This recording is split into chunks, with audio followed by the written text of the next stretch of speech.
Do you think you'd murder me, Joe? Yes. That's gruesome, Joe.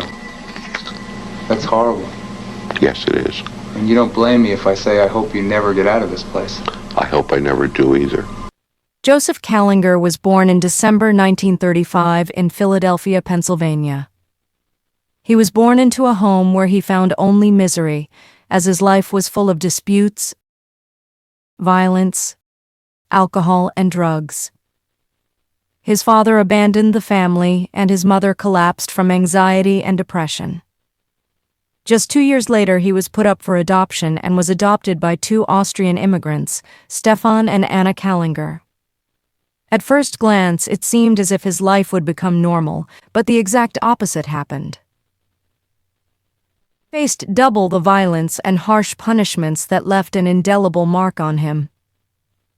He was forbidden from engaging in normal activities like riding a bicycle or attending birthday parties. He was forced to work in the family shoe shop after school. Among the punishments he was subjected to was being forced to kneel on sharp stones, being locked in a closet, and being left without food. At the age of 11, he began stealing money from his adoptive parents to take neighborhood kids to the movies in a desperate attempt to make friends. He was punished every time he was caught, but he would repeat it due to his desperate need for companionship. At an early age, he showed strange and deviant tendencies.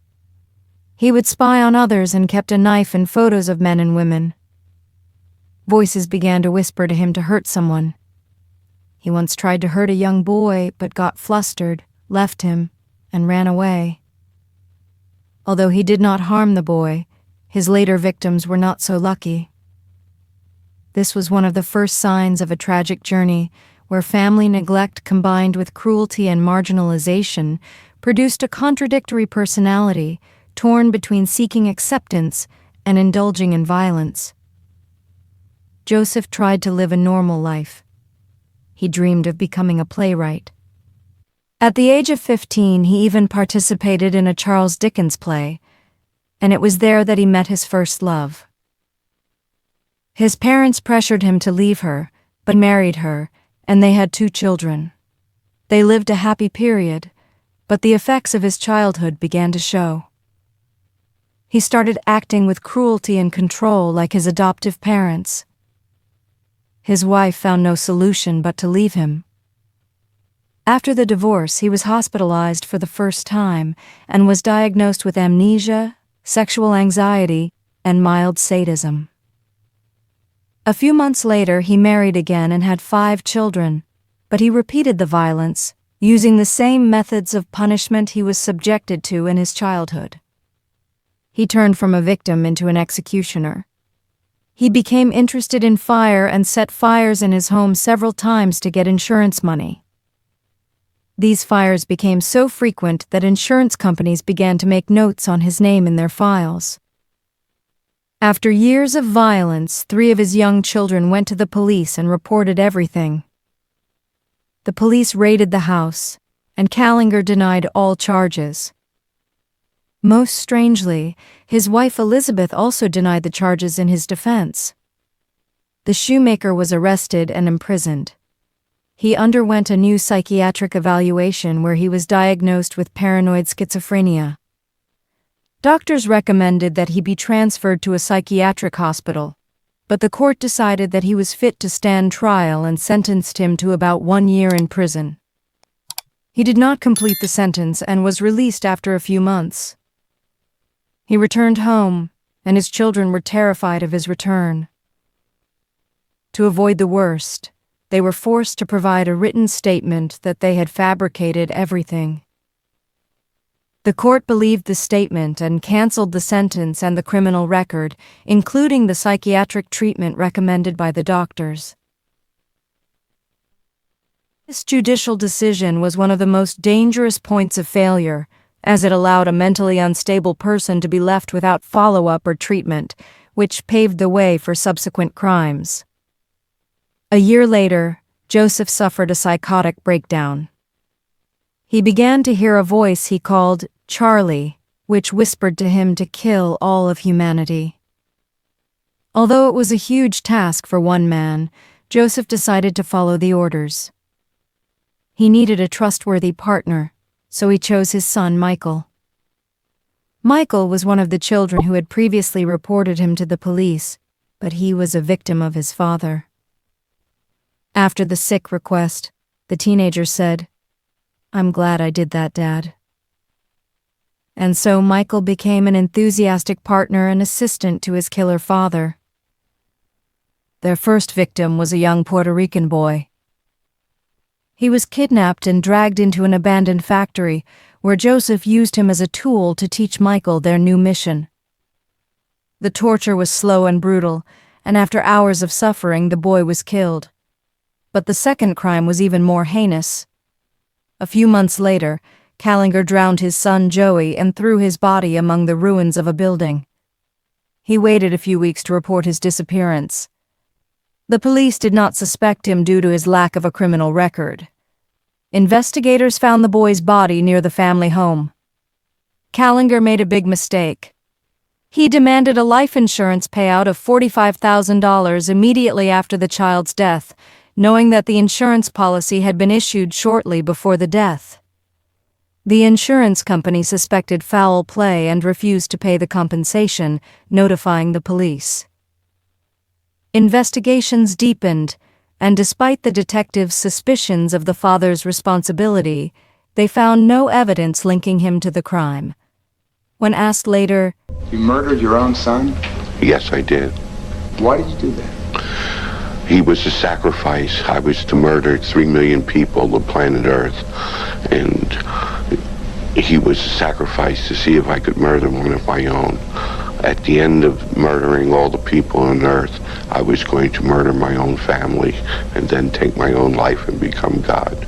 This public confession increased the detective's conviction that he was no longer an ordinary criminal, but an obsessive who saw himself on a divine mission.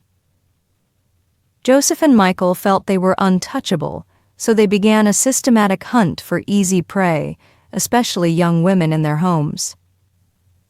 For about 6 weeks, they disguised themselves as salespeople to enter the victims' homes, doing so with at least 4 families. The most prominent case was in a small town in New Jersey in 1975. They were looking for women and money.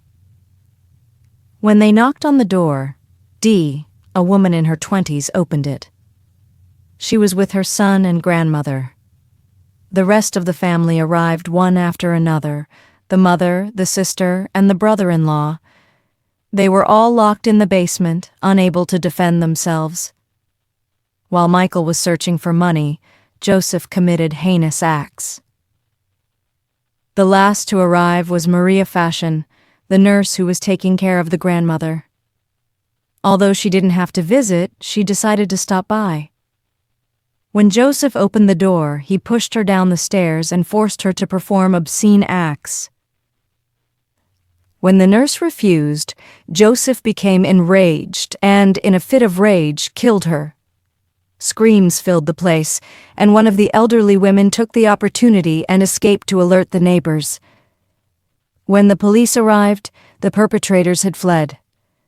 While fleeing, Joseph took off his blood-stained shirt, washed it in a puddle of water, and threw the knife and gun into the bushes. They used the city bus as a means of escape. Their escape plan was poor. The police quickly found Joseph's blood-stained shirt with his name on the collar. The weapons used were also found with his fingerprints on them.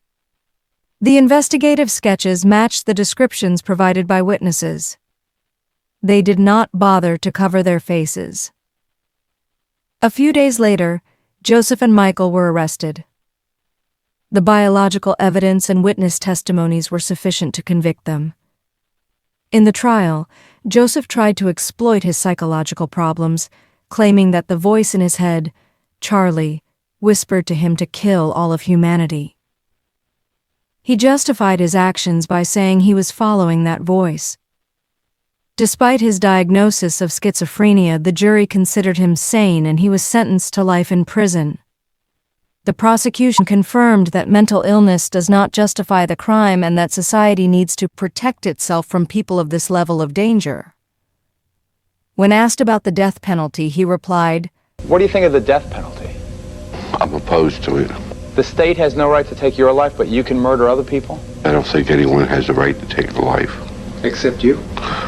When I'm under hallucination, I do. These voices from God, these hallucinations, do you still experience them? Yes, I do. Often? Often. His life in prison was not quiet. He acted violently and threw his waste at guards. In a prominent incident, he set his cell on fire. He resisted the guards as they tried to save him, and it was said that he was trying to fry an egg on his head after he had poured a flammable liquid on himself. He was transferred to a psychiatric hospital, but he did not like this place either.